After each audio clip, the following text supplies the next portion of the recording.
every time many of us fill out a background check and run it through NICS, we kind of wonder to ourselves, where's this going and who has access to this information? Well, a document recently leaked by the ATF shows that the ATF is monitoring NICS information. Now, it's not just that they have access to all the information, because according to supervisors of NICS, they don't release that information unless there's an investigation from the ATF, and it has to be a viable investigation. So what does that mean?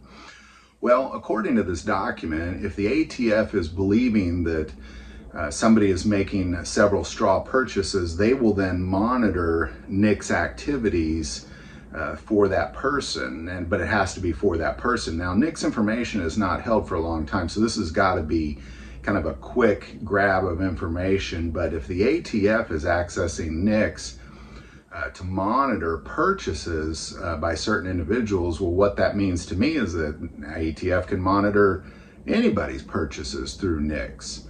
Now, whether or not this is taking place, obviously, we're probably not going to find out. But what we do know is that the ATF absolutely will monitor certain NICS activity.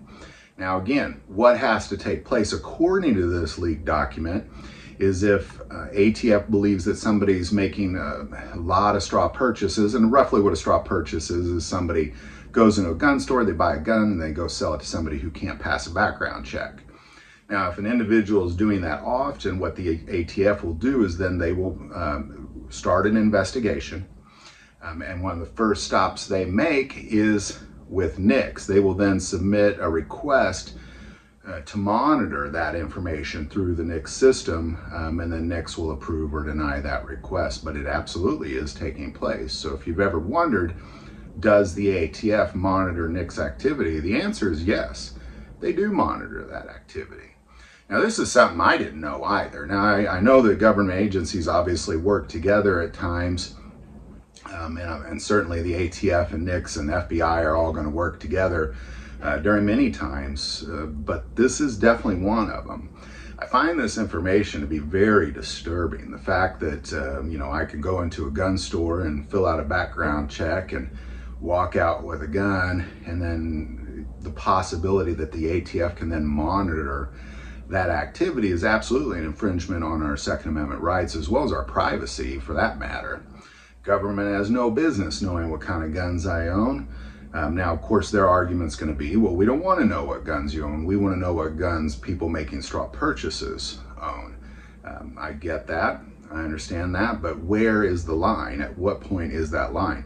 Because if this information is just being leaked, clearly this isn't a system that's set up with some hard lines, meaning you can't cross this line. Like if you're looking for somebody making several straw purchases, we can give you that information, but at what point does that information stop? I'd really like to know that.